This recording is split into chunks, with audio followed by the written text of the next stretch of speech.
que vigneron qui fait partie d'une petite association qui s'est créée en 2000-2001, qui s'appelle Sève, et qui s'est créée à l'occasion de la publication du rapport Robert-Thomo et du lancement par René Renoux de la réforme des appellations.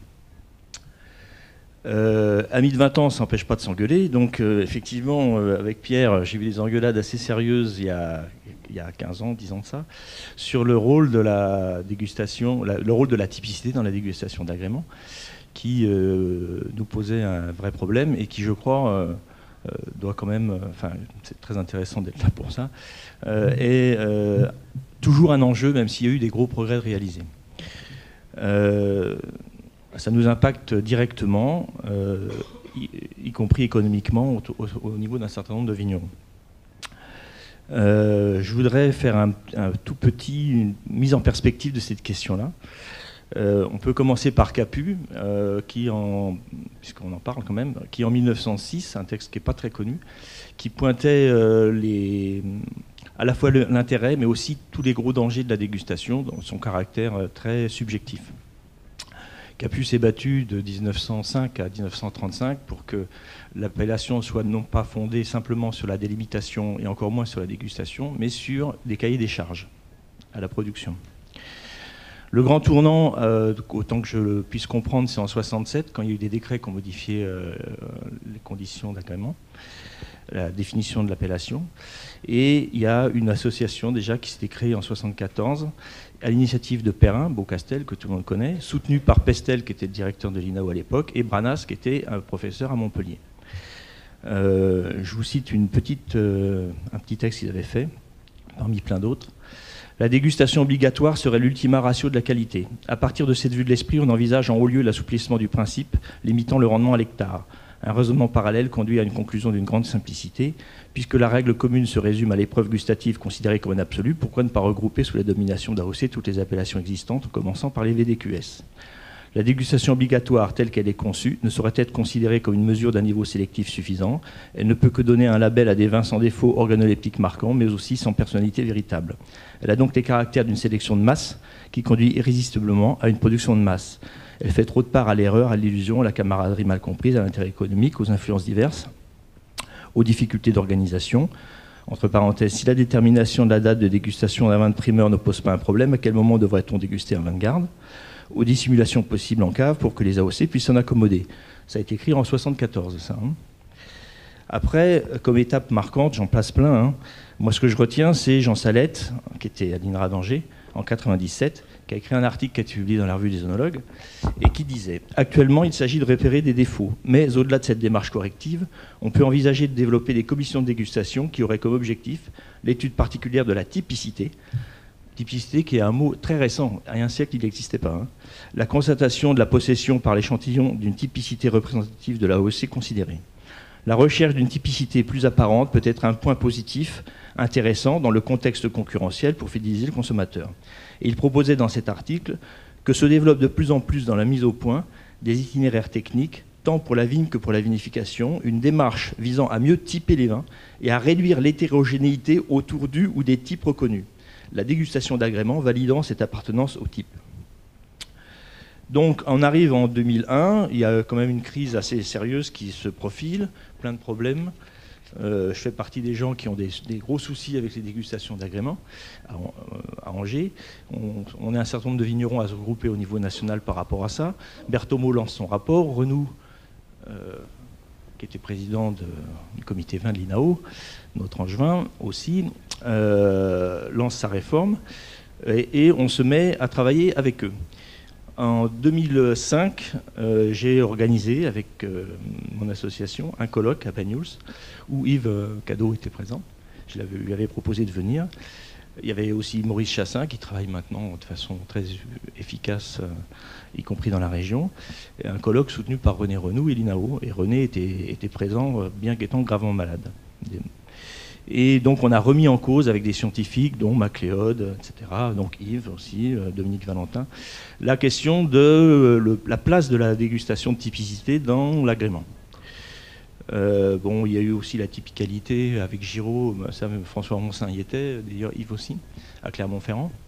Ça a été un moment réflexion important, je pense, justement sur ce que c'était que l'assaillance dans la typicalité, mais très contradictoire et, à mon avis, assez confus.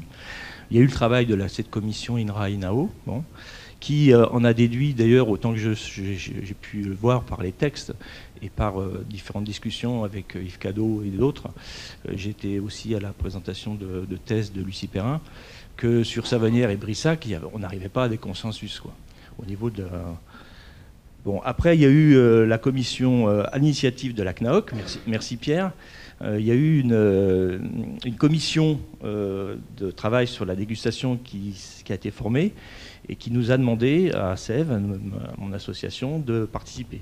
Donc j'y suis allé plusieurs fois à Paris. On a fait venir Maurice Chassin, Marc Danzard, qui est un scientifique d'AgroParisTech, et on a travaillé aussi à ça. Voilà. Donc, il y a... Et donc, votre question, en fait, c'est... On pourrait parler... J'y arrive. Ouais. Mais quand même, il y a une mise en perspective. Non, mais c'est bien, mais c'est important pour nous, les vignerons. Ça montre l'importance de la journée d'aujourd'hui, voilà, effectivement. Exactement. C'est pour ça que et que la question est... Il y avait aussi Christian Asselin, qui est quand même aussi quelqu'un qui a beaucoup travaillé en Anjou, et qui avait pointé 3 variables importante sur la question de la définition de la typicité, qui étaient les variations internes au terroir d'une appellation, qui était le millésime et qui était le travail du vigneron. Effectivement, pour raconter un peu l'histoire, là aussi il faut le faire très rapidement, en 2001, j'étais dans la délégation de l'INAO à l'OIV en Australie, avec des professionnels aussi éminents que Paul Avril et Claude Martel.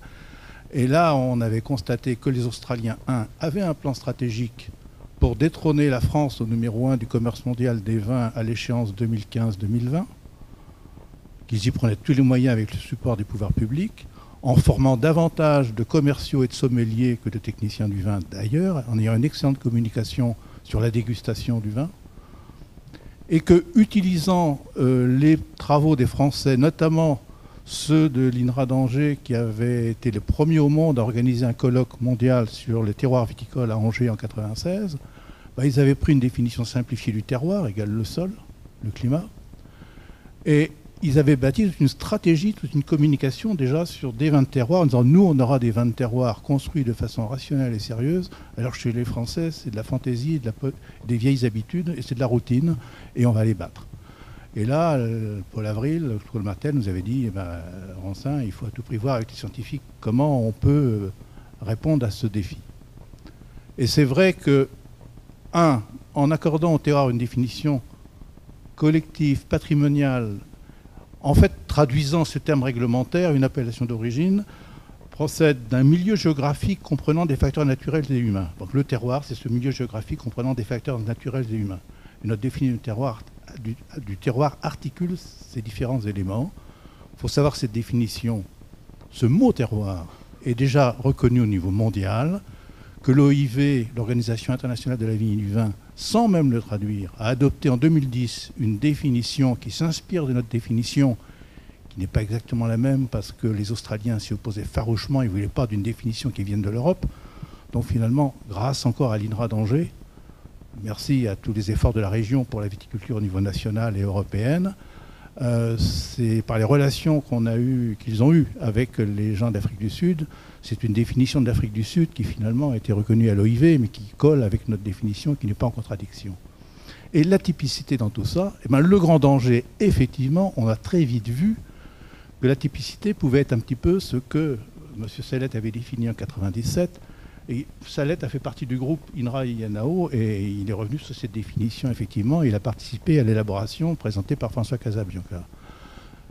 Donc, ce qui est apparu, c'est que la typicité ne peut pas être réduite à l'aspect sensoriel. La typicité, cette appartenance se décrète en fonction d'une expertise de différents savoirs, de différents acteurs. Et le défi nouveau donné aux viticulteurs, c'est que jusqu'à présent, au niveau de la viticulture, donc de l'INAO, parce que l'INAO était à l'image de la viticulture, on disait le vin de terroir, il n'y a que les vignerons qui sont capables de le définir et de dire ce que c'est, etc. Non, c'est faux. Cette typicité demande un groupe humain de référence beaucoup plus large et aucun acteur de la filière, depuis le producteur jusqu'au consommateur final, ne possède à lui tout seul tous les savoirs qui permettent d'élaborer la typicité. Et la typicité, qu'est-ce que c'est? Encore, il y a la définition du mot type. Le type, ce n'est pas le caractère frappant, saillant, unique qui peut être déterminé par un procédé analytique ou chimique. Le type, c'est un ensemble de caractéristiques qui permettent de définir l'appartenance à ce type, à cette famille. Donc c'est quelque chose de complexe qui demande des savoirs différents et personne ne peut le définir. Notre définition de la typicité a permis au niveau du CAC, donc le Conseil Agrément Contrôle de l'INAO qui réglemente la matière, d'écarter les tentatives d'Olivier Nalès, dont vous avez évoqué le nom, qui était un énologue, patron d'importants laboratoires énologiques, qui lui déjà proposait à l'administration on va vous faire des profils sensoriels des 20 types pour les différentes appellations et on va vous fabriquer ça dans le règlement.